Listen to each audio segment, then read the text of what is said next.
மாத்திருபாவம். அந்த மாத்திருத்துவம்ங்கிறது ஈஸ்வரனோட ஸ்வரூபம்.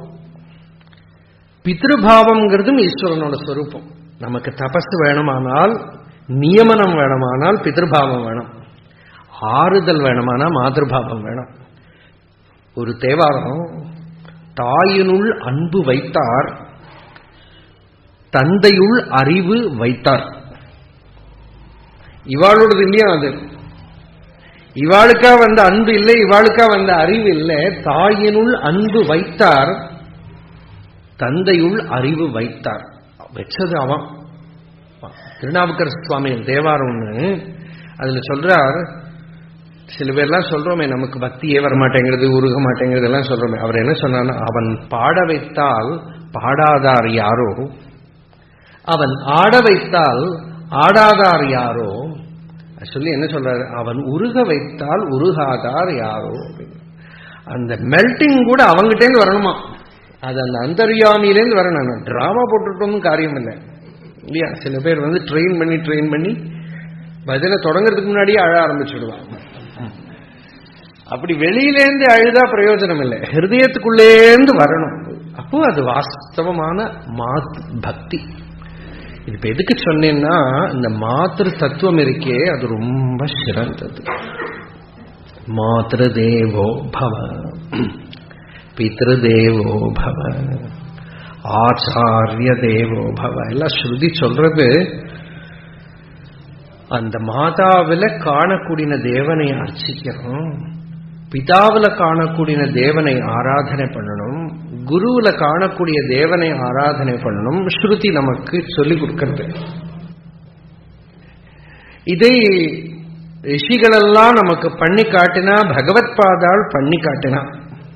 சர்வசங்க பரித்தியாகியாயிருக்கிற யதி சந்நியாசி எல்லாத்தையும் விட்டு கிளம்பி போனவர் போற போது 8 வயசு குழந்தை நினைச்சு பாருங்களேன்.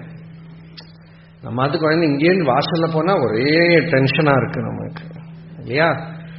கேரளத்துல இருந்து மத்திய பிரதேஷ் வரைக்கும் நடந்து போய் எதுக்கு?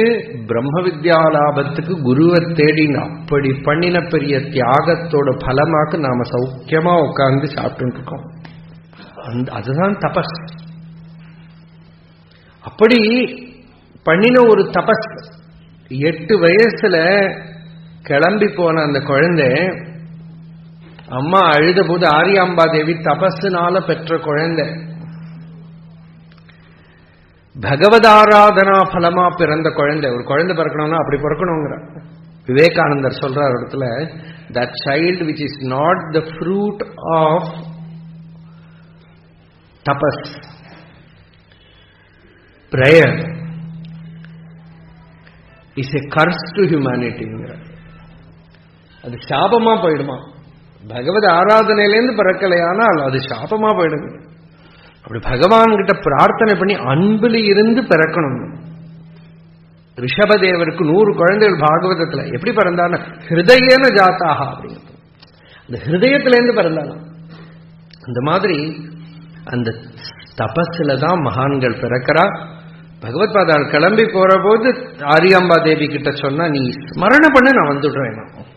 அந்யம்பராத்திரி சமயே சமயாந்தரேவா சஞ்சிந்தயஸ்வ வசகாவசகாதவாமாம்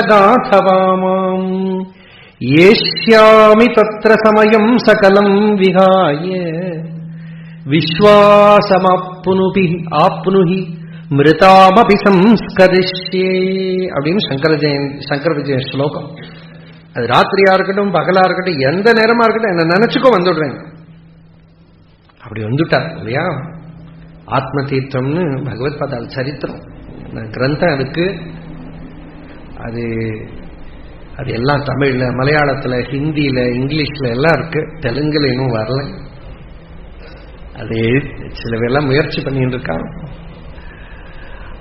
அது அந்த கிரந்தத்துல பகவத் பாதாளோட கிருதிகள் எல்லாம் சங்கிரகமா இருக்கு. அது நம்மளோட ஒரு தர்மம். அந்த கிரந்தம் எல்லா இடத்துலையும் போய் சேரணுங்கிறது. எப்படி பாகவதத்துல ஸ்தோத்திரங்கள்லாம் சேர்த்திருக்கோமோ அது மாதிரி அது ஒன்றும் நம்ம எழுதின கிரந்தம் இல்லை. பகவத்பாதாவோட கிருதிகளை எல்லாம் கலெக்ட் பண்ணி அந்த கதையோட அதுல இருக்கு.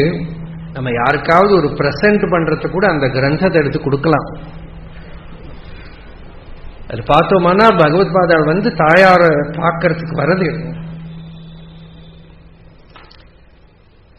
வந்தவர் நமக்கு தெரியும் இல்லையா, எப்படி அம்மா கிட்ட அந்த மாத்ரு பஞ்சகம் தாயார மடியில் வச்சுண்டு அந்த மாத்ரு தத்துவத்தை ஸ்மரண பண்ணினார், தாயாருக்கு உபதேசம் பண்ணினார், சிவதர்சனத்தை அனுகிரகம் பண்ணார், விஷ்ணு தர்சனத்தை அனுகிரகம் பண்ணார், ஞானத்தை உபதேசம் பண்ணினார்.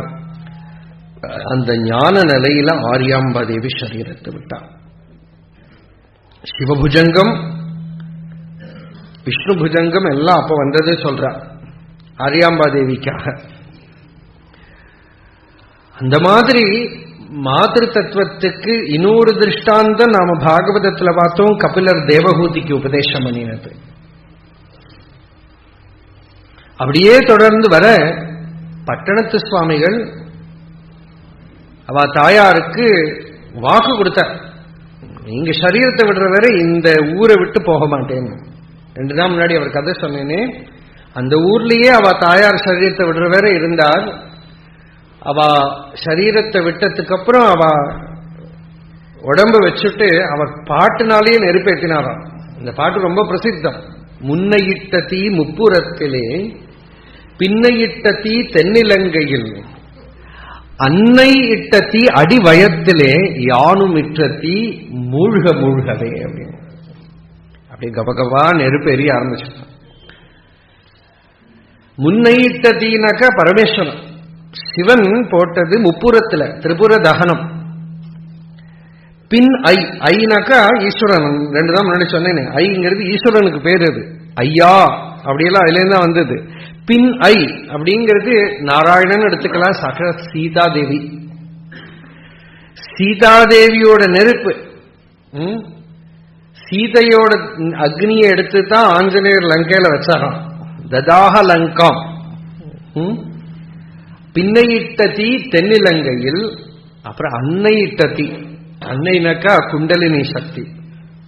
இந்த மாத்ரு சக்தி அடிவயத்துல மூலாதாரத்துல, யானுமிட்ட தீ மூழ்க மூழ்கவே.